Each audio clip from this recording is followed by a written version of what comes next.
Part ma'am ने gibbons से कराया है तो वो मैं फटाफट करा देती हूँ। सी बहुत सिंपल है। ये तो हमारी नॉर्मल प्रिजनर्स रिवेंज गेम का ही पार्ट है, राइट। अच्छा sorry this is not prisoners revenge. मुझे देख के लगा एकदम से कि प्रिजनर्स रिवेंज है, बट नहीं, ये प्रिजनर्स रिवेंज नहीं है। दिस इज़ जस्ट एक नॉर्मल गेम, ठीक है। तो हम इस गेम को 2 बार रिपीट करेंगे, ठीक है। तो बेसिकली एक बार रिपीट करेंगे और एक बार नॉर्मली खेलेंगे, दैट इज़ द थिंग। तो बेसिकली यहाँ पर हम देख सकते हैं कि Nash is L1 L2 and क्योंकि एक यूनिक नैश है तो जो सब गेम परफेक्ट इक्विलिब्रियम निकल के आएगा इसका वो होगा कि आप फर्स्ट स्टेज में भी नैश खेलोगे एंड सेकंड स्टेज में भी नैश खेलोगे।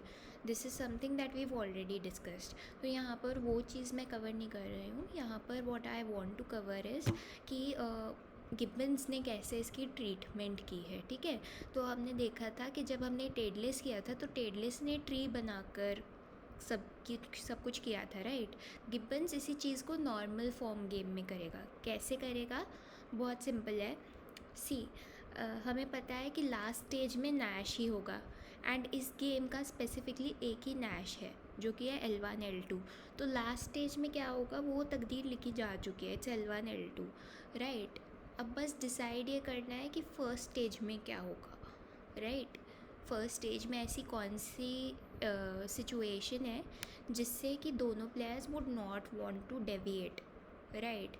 तो उसको करने के लिए बहुत सिंपल सी चीज़ हम कर सकते हैं। हमें पता है फर्स्ट स्टेज में भी this is the game that will be played, क्योंकि ये रिपीटेड गेम है।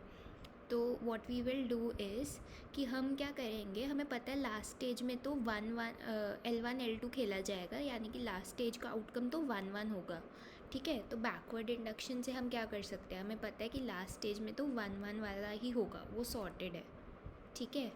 अब गिवन कि लास्ट स्टेज में L1 L2 होगा, हमें फिगर आउट करना है कि फ़र्स्ट स्टेज में क्या होगा, राइट। ऐसे ही हम सोचते हैं हमेशा कि लास्ट स्टेज में ये होगा, डिसाइड हो गया।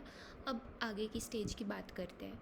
तो what we will do is कि हम ये जो 1-1 है ये सारे आउटकम्स में ऐड कर देंगे। What we mean by adding is इधर सी, पहले 1-1 था, अब उसमें 1 ऐड कर दिया, इसमें 1 ऐड कर दिया, सब जगह 1-1 ऐड कर दिया है, ठीक है। ये हमारी रिपीटेड गेम हो गई। अगेन यू विल सी कि इसका नैश अगेन L1 L2 आएगा, ठीक है। तो बेसिकली जो रिपीटेड गेम है हमारी उसका सब गेम परफेक्ट इक्विलिब्रियम यही आया है कि फर्स्ट स्टेज में L1 L2 होगा, अगेन सेकेंड स्टेज में L1 L2 होगा। This is the sub game perfect outcome basically. Equilibrium तो ऑफ कोर्स इन्वॉल्व स्ट्रैटेजी की बात नहीं कर रही हूँ मैं, those are things that we already covered टेडलेस से, right. But what I am trying to say is कि इसका ये जो तरीका है कि आपने ये फिगर आउट कर लिया कि लास्ट स्टेज में ये होगा, ठीक है, एंड फिर आपने उसको ऐड कर दिया सब जगहों पे, ठीक है। एंड फिर आपने बोला कि अब डिसाइड करते हैं कि फ़र्स्ट स्टेज में क्या होगा या फिर ओवरऑल गेम में क्या होगा। वी कैन ऑल्सो से कि this is a way of showing कि ओवरऑल गेम में क्या होगा, राइट। क्योंकि लास्ट स्टेज में 1-1 होगा, that is something that we've accounted for by adding it. Now we are trying to figure out कि last stage में 1-1 होगा तो ओवरऑल गेम में क्या होना चाहिए, प्लेयर्स कैसे डिसाइड करेंगे, राइट। अच्छा, ये 1-1 जब हमने ऐड किया तो हो सकता है ये डाउट आए कि कुछ इसमें क्या डिस्काउंटिंग वगैरह नहीं है, तो यहाँ पे वी अज्यूम नो डिस्काउंटिंग, ठीक है। इसलिए पूरा का पूरा 1-1 ऐड कर दिया है। अगर डिस्काउंटिंग होता तो डेल्टा डेल्टा ऐड करते, राइट। क्योंकि उधर क्या होता है, डिस्काउंटिंग के बाद हमारे जो सेकंड पीरियड के पे ऑफ्स होते हैं वो हो जाते 1 into delta comma 1 into delta, right. तो डेल्टा डेल्टा ऐड होता है इसमें। तो ये पे ऑफ्स कुछ ऐसे दिखते हैं उस केस में, 1 plus delta comma 1 plus delta, 5 plus delta comma 0 plus delta, ऐसा ऐसा करके दिखता। बट ठीक है, उससे कुछ एनालिसिस में बहुत ज़्यादा डिफरेंस नहीं आया तो तुम अज्यूम कर भी सकते हो कि नो डिस्काउंटिंग इज़ देयर, ठीक है। चलो दैट इज़ तो फाइन ओनली। अब आगे करते हैं थोड़ा सा। तो आगे बेसिकली आगे हम देखते हैं कि हाँ, अब अगर तुम इस गेम को सॉल्व करोगे तो अगेन यू विल सी कि जो हमारा आउटकम है वो L1 L2 ही आएगा, right, and that is simply because जैसा कि हमने डिसाइड ही किया था कि क्योंकि एक यूनिक नैश है, तो आपका सब गेम परफेक्ट इक्विलिब्रियम, सब गेम परफेक्ट आउटकम यही होगा कि you will keep on playing the Nash, right.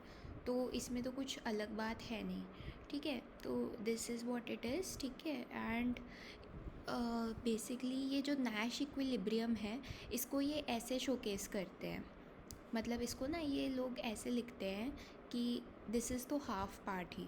इससे पहले क्या होता है, A3 स्टार से पहले लिखेंगे A1 कॉमा A2, अच्छा सॉरी, हाँ, तो नैश इक्विलिब्रियम कैसे लिखेंगे ये, इसमें इन्होंने पूरा लिख के नहीं दिखाया क्या कहीं पे, एक second let me just check. अच्छा नहीं दिखाया, तो मैं वैसे ही बता देती हूँ। ये जो है this part, this is only half part, ठीक है। इससे पहले क्या होता है, इससे पहले होगा A1 star comma A2 star, कि बेसिकली फर्स्ट जो पार्ट था गेम का, उसमें जो प्लेयर 1 है उसने अपना ऑप्टिमाइज़ कर लिया, तो that's A1 star comma A2 star, क्योंकि प्लेयर 2 ने भी ऑप्टिमाइज़ कर लिया है। A3 स्टार, और A3 स्टार के ब्रैकेट में A1 A2 है, क्योंकि ये नैश इक्विलिब्रियम है। एंड इक्विलिब्रियम में भी नो क्या होता है कि इक्विलिब्रियम में बेसिकली पूरी की पूरी स्ट्रैटेजी आती है, राइट। तो A3 star as a function of A1 comma A2 पूरी की पूरी स्ट्रैटेजी है कि अच्छा अगर A1 A2 एक फ़लाना चीज़ निकला, मतलब A1 की एक फ़लानी वैल्यू आई, A2 की एक फ़लानी वैल्यू आई, तो उसके कॉरेस्पॉन्डिंग A3 स्टार ये होगा, ठीक है, उसके कॉरेस्पॉन्डिंग A4 स्टार ये होगा।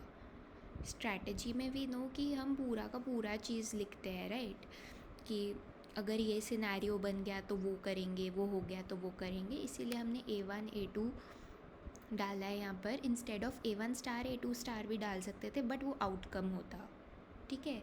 दिस इज़ स्ट्रैटेजी या इक्विलिब्रियम की जब बात करें तो उसमें स्टार अंदर नहीं डलेगा, बिकॉज वी आर सेइंग कि कोई भी A1 A2 आ जाए उसका A3 स्टार कर देंगे, उसका कोई भी A1 A2 आ जाए उसमें हमारा क्या बेस्ट रिस्पॉन्स होगा, दैट्स आर नैश इक्विलिब्रियम, ठीक है। That is the thing. And A1 A2 bracket में आ इसलिए रहा है बेसिकली बिकॉज हमारा जो भी आप सेकेंड स्टेज में जो भी करोगे, it will depend on what's happening in the first stage, right.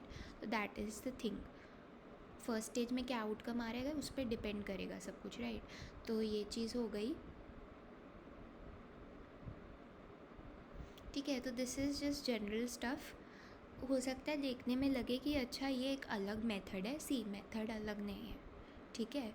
उधर भी अगर टेडलेस में भी तुम करते तो अल्टीमेटली हम कर यही चीज़ रहे होते हैं, मतलब इसमें जैसे जो प्रोसेस लगाया है हमने नैश फाइंड करने का, नैश कैसे निकालेंगे कि अच्छा अगर प्लेयर 2 L2 करता है तो हमें L1 करना चाहिए, कैसे डिसाइड किया L1 करना चाहिए, पे ऑफ्स को कंपेयर करके, राइट।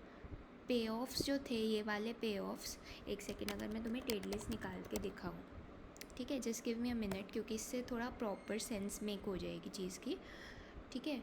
तो ये this is chapter 9, right, just a minute, chapter 9,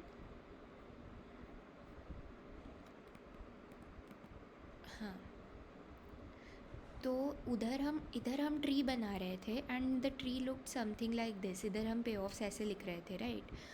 अब सी ये वाले पे ऑफ्स लिखे हुए एंड वो जो हमने गिब्बन्स में पे ऑफ्स लिखे हैं, दे आर नॉट डिफरेंट। इधर बस साथ में एक डेल्टा है, उधर हमने डेल्टा हटा दिया है, राइट, एक वो चीज़ हो गई। साथ में ये भी जो पे ऑफ्स हैं ये पूरी गेम के पे ऑफ्स हैं, फर्स्ट स्टेज और सेकंड स्टेज के कंबाइंड पे ऑफ्स हैं, right.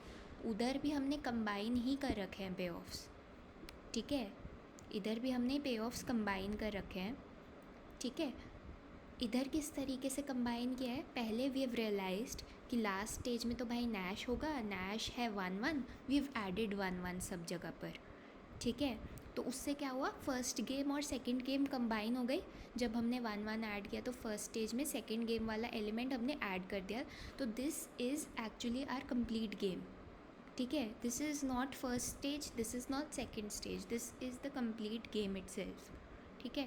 That is one thing that we have to remember. Second thing, इसमें डेल्टा नहीं है but that's okay, that's not the main thing, ठीक है। अब इधर हम कैसे डिसाइड कर रहे थे जब हम बात कर रहे थे कि क्या नैश हो सकता है, उससे रिलेटेड जो स्ट्रैटेजी बनेगी क्या वो नैश हो सकती है, सब गेम परफेक्ट इक्विलिब्रियम हो सकती है. How are we deciding that? By comparing the payoffs, right. हम बोल रहे थे कि अगर हम डेविएट कर जाएंगे तो ये पे ऑफ होगा, नहीं नहीं इससे हमें फ़ायदा नहीं होगा इसलिए हम डेविएट नहीं करेंगे, ऑल ऑफ दैट. तो इस टेबल में भी तो aren't we doing the same thing? We are still comparing the payoffs to find out what is the Nash going to be. So it's not different at all, right? That's one thing that we have to realize. And the second thing is कि tree जो है ज़्यादा comprehensive है. ज़्यादा comprehensive क्यों है? क्योंकि जब we are making the tree तो वी हैव नॉट, यहाँ पर हमने ये नहीं सोचा था जब हम ट्री बना रहे थे, वी डिड नॉट थिंक कि सेकेंड स्टेज में नैश क्या होगा. ठीक है, ये तो खैर मल्टी स्टेज गेम है, रिपीटेड भी होता है, तब भी जब हम ट्री बनाते हैं वी डू नॉट थिंक कि सेकेंड स्टेज का नैश क्या होगा, वो ऐड कर देते हैं. ठीक है, ऐसा कुछ नहीं बनाते हैं. तो हम ट्री जो है वो एकदम प्रॉपरली बनाते हैं कि अगर ये हो गया फिर ये हो गया फिर ये हो गया फिर ये हो गया, considering all possible cases. But जैसा कि हमने पहले भी डिस्कस किया था, नॉर्मल फॉर्म में जो टेबल वाला फॉर्म है उसमें it's not possible to consider all those cases, क्योंकि वो बहुत ही बड़ा बन जाता है, राइट. 32 एलिमेंट्स हर एक की स्ट्रैटेजी में बन रहे थे. ये वाली जो गेम हमने देखी थी जो टेडलेस में गेम थी, प्रिजनर्स रिवेंज में, तो हम वो टेबल नहीं बना सकते हैं कंसिडरिंग एवरी एलिमेंट, राइट. इसलिए टू सिंप्लीफाई थिंग्स, हमने पहले ही, हमें पता तो है ही कि लास्ट में नैश होना है, और लास्ट में क्या नैश है वो भी फिगर्ड आउट है, सब कुछ सॉर्टेड है, क्योंकि एक ही नैश है तो लास्ट में क्या है दैट्स डिसाइडेड. तो क्यों ना हम उस इन्फॉर्मेशन को इनकॉपरेट करके ईजिली एक टेबल बना ले. That's what we have done है. ठीक है.